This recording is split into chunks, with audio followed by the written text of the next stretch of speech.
শুভ সকাল আমার প্রিয় বন্ধুরা। আজ হচ্ছে সোমবার আর এখন বাজে সকাল 8:30। আর এখন থেকেই আমার ব্লগটা স্টার্ট করছি। তো সকাল সকাল কিন্তু উঠে পড়েছি, আর উঠে আগে নিচের গেটটা খুলে দিয়ে এসেছি, কারণ মাসি একটু পরেই চলে আসবে। আর দেখো, এসেই কিন্তু তোমার গ্যাসটা একটু পরিষ্কার করে নিচ্ছি। গ্যাস ট্যাসটা পুছে তারপরে করে নেব নিজের জন্যে একটু গরম জল। আর গরম জল তো প্রতিদিনই খেতে হয়। গরম জল খেয়েই তোমার একটার পর একটা কিন্তু কাজ শুরু করব। আর দুদিন তোমাদের সাথে একদমই ব্লগ দিতে পারিনি, আর তোমাদের কারোর ভিডিওই আমি দেখতে পারছি না দুদিন ধরে। কারণ তোমাদের তো আগেই জানিয়েছি, ছেলের জানো তো 12 তারিখ থেকে পরীক্ষা, তো অনেকটা পরিমাণে সিলেবাস।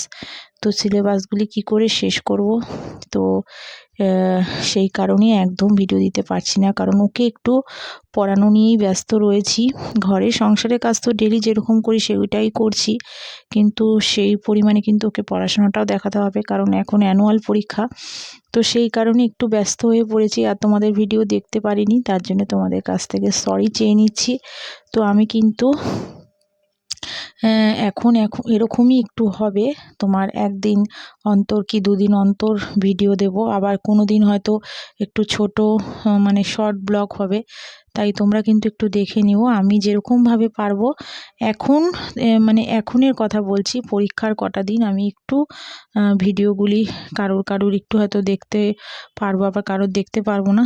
তার জন্য প্লিজ তোমরা কেউ কিছু মনে করো না। আমি কিন্তু তোমাদের সবার সাথে সবসময়ের জন্যই আছি, শুধু ছেলের পরীক্ষাটার জন্য একটু তোমার অসুবিধা হয়ে যাচ্ছে। আর তোমরা তো নিজেরাও জানো, বাচ্চা কাচ্চার পরীক্ষা থাকলে মায়েদেরই কিন্তু ছেলে মেয়েদের থেকে মায়েদেরই কিন্তু চিন্তাটা বেশি হয়। আর এতটা পরিমাণের সিলেবাস না, কি আর বলবো তোমাদের। তো সেই কারণে একদম সময় মতন কিছুই করতে পারছি না, তো একটু পড়ানো নিয়েই ব্যস্ত আছি। তো সেই কারণেই দুদিন ব্লগ দিতে পারিনি। আর এদিকে দেখো, চাটা কিন্তু খেয়ে নিলাম, খেয়েই আবার ছেলের দেখো ইউনিফর্মটা আয়রন করে নিলাম। ছেলে রেডি হয়ে গেছে, এবার তো ছেলেকে একটু খাইয়ে দেবো। সকালে কিন্তু একটু পেঁয়াজের ডাল আর শাশুড়ি ভেজেছিল একটু আলু ভাজা আর একটু ডিম সিদ্ধ দিয়ে দেখো ছেলেকে এখন খাইয়ে দেবো। তো ছেলে খেয়ে দিয়ে কিন্তু রেডি হয়ে স্কুলে বেরিয়ে গেছে। আর দেখো, তোমাদের দাদাভাই আসার সময় একটু কচুরি পেয়েছিল, তো দেখো একটু কচুরি নিয়ে এসছে। তো এখন বড় ছেলেকে দিয়ে দিচ্ছি। বড় ছেলে আর ভাত খেলো না, বললো মা আমি ভাত খাবো না। তো বাবা যখন এটা এনেছে এটাই দিয়ে দাও। তো একটু জিলাপিও এনেছিল আর একটু আমিত্তি নিয়ে এসেছিলো। তা বড় ছেলে আমিত্তি খেতে কিন্তু ভীষণ ভালোবাসে, তো একটু আমিত্তি দিয়ে দিয়েছিলাম, আর একটু দেখো বোঁদে দিলাম। তো বোঁদে খাইনি, পরে তুলে রেখে দিয়েছিলাম। তো এটা দিয়েই ও টিফিন খেয়ে নিয়েছিল, আর আমরাও কিন্তু শাশুড়ি আর আমি খেয়ে নিয়েছিলাম। তো খাওয়া দাওয়ার পরে দেখো চলে এলাম ঘরে। ঘরের কাজগুলি তো দেখতেই পাচ্ছ কিছুই হয়নি। তো সেই কারণে কিন্তু এখন আগে কাজগুলি কমপ্লিট করে নেবো। আর এখন তোমার 12টার মতন বেজে গেছে। তো ছেলে বেরিয়ে যাওয়ার পরেই কিন্তু একটু টিফিন খেয়েই দেখো আবার ঘরের কাজগুলি কিন্তু দেখো শুরু করে দিচ্ছি। আর ঘরের কাজটা সকালের দিকে হয়ে যায়। তো আজকে একটু লেট হয়ে যাচ্ছে। যেদিন যেদিন তো তোমাদের বলি আন্টি থাকে, তো সেদিন করে নিতে পারি, আর যেদিন থাকে না সেদিন আর করতে পারি না। তো আজকে আন্টি সকালের দিকে আসেনি, তো সেই কারণে কিন্তু ঘরের কোনো কাজই করতে পারিনি। তো ছেলে বেরিয়ে যাওয়ার পরেই দেখো করে নিচ্ছি। তো আর দেখো চাদর টাদরগুলি এবার টান টান করে একটু কিন্তু গুছিয়ে নিচ্ছি বেডটা।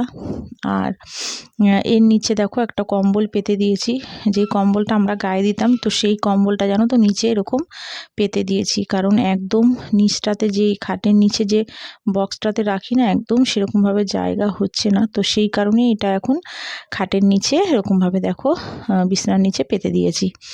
তো বেডটা পরিষ্কার করে নিলাম। আর দেখো জামা কাপড়ের শুধু দেখো কত জামা কাপড়, প্রতিদিন এরকম এত জামা কাপড় তোমার জড়ো হয়ে থাকে।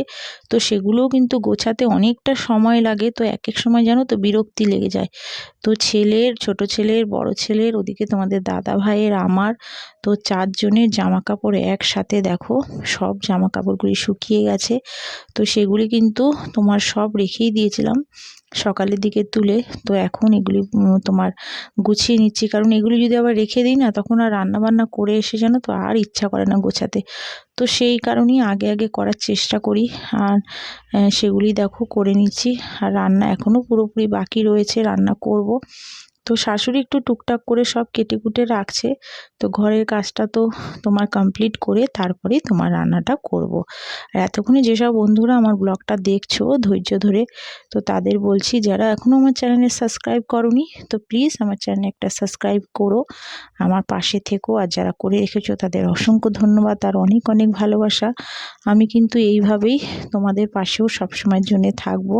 আর যারা আমাকে গিফট করছো তাদেরও কিন্তু গিফট আমি কিন্তু ব্যাক টু ব্যাক দিয়ে আসছি, তোমরা সেটা দেখে নিতে পারো। তো এদিকে দেখো চলে এলাম রান্নায়, ঘরের কাজগুলি গুছিয়ে। আর কি রান্না করছি দেখো, ফুলকপি আলু দিয়ে করব হচ্ছে দেখো মাছের ঝোল। মাছগুলি আগেই ভেজে নিয়েছি, একটু ফোড়ন দিয়েছিলাম জিরে। তো ফুলকপি আলু দিয়ে এখন মাছের ঝোলটা করব। আর চিংড়ি মাছটা করব হচ্ছে একটু পেঁয়াজ দিয়ে, কারণ বড় ছেলে তো তোমার কাতলা কাটা মাছ খায় না, তো ওর জন্য একটু ঝাল করে নেব। আর দেখো মাছের ডিম, কিন্তু ডিমের বড়া ভাজছি আর বেগুনটাও ভেজে নিয়েছি। আর একটা পমপ্লেট মাছ ছিল, তো সেটা আবার বড় ছেলের জন্য ভেজে নিলাম। আর ওদিকে কিন্তু ফুলকপি আলুটা দেখো ঝোলটা কিন্তু বসিয়ে দিয়েছি, মাছগুলোও দিয়ে দিয়েছি। তো একটুখানি ফুটুক তোমার ঝোলটা, তারপরেই তোমার নামিয়ে দেবো। আর কি রান্না করলাম সেগুলি তো তোমাদের সঙ্গে শেয়ার করবই। তো দেখো কি রান্না করছি। আর দেখো পুরো কিন্তু সিদ্ধ হয়ে গেছে আলু আর ফুলকপিটা। তো আরেকটু তোমার টানলে পরেই কিন্তু ঝোলটা নামিয়ে দেব। আর ফুলকপি দিয়ে মাছের ঝোল খেতে কিন্তু খুবই ভালো লাগে, তো সেটাই করছি। আর দেখো কি রান্না করলাম। তো এটা তো দেখতেই পাচ্ছ, ভাত করেছি। আর ওদিকে হচ্ছে তোমার একটু পেঁয়াজের ডাল সকালের দিকটা করেছিলাম। তো অরহর ডালটাই পেঁয়াজ দিয়ে করেছি, খুব বেশি করিনি, অল্প পরিমাণে করেছি। আর এখানে হচ্ছে বড়া ভাজা আছে, আর নিচে হচ্ছে একটু বেগুন ভাজা, মাছ ভাজাটাও রয়েছে, একসাথেই রেখে দিয়েছি। আর হচ্ছে এটা হচ্ছে তোমার একটু আলু ভাজা শাশুড়ি ভেজেছিল, তো সেই আলু ভাজাটা একটুখানি রয়েছে। আর এই যে দেখো মাছের ঝোল করেছি পাতলা করে। তো চলো বন্ধুরা, আজকের মতন কিন্তু ব্লগটা এখানেই শেষ করলাম। তোমরা সবাই ভালো থেকো, সুস্থ থেকো। আবার দেখা হচ্ছে আগামীকাল আরেকটি নতুন ব্লগের সাথে। তাহলে আজকের মতন সবাইকে টাটা। আর দেখতেই পাচ্ছ কি রান্না করেছি। রান্নার পরেও কিন্তু আরেকটি কাজ করেছি, সেটা আর বলতে পারলাম না। সেটা হচ্ছে তোমার রান্না টান্না করার পরে কিছু কাচা ধোয়া বাকি ছিল, তো সেগুলি কিন্তু কাচতে কাচতে অনেকটা বেলা হয়ে গেছিলো। মানে এখন এই সময়টা বাজে হচ্ছে 3টের মতন। তো দেখো কত কেচে দেখো ব্যালকনিতে সব মেলে দিয়েছি।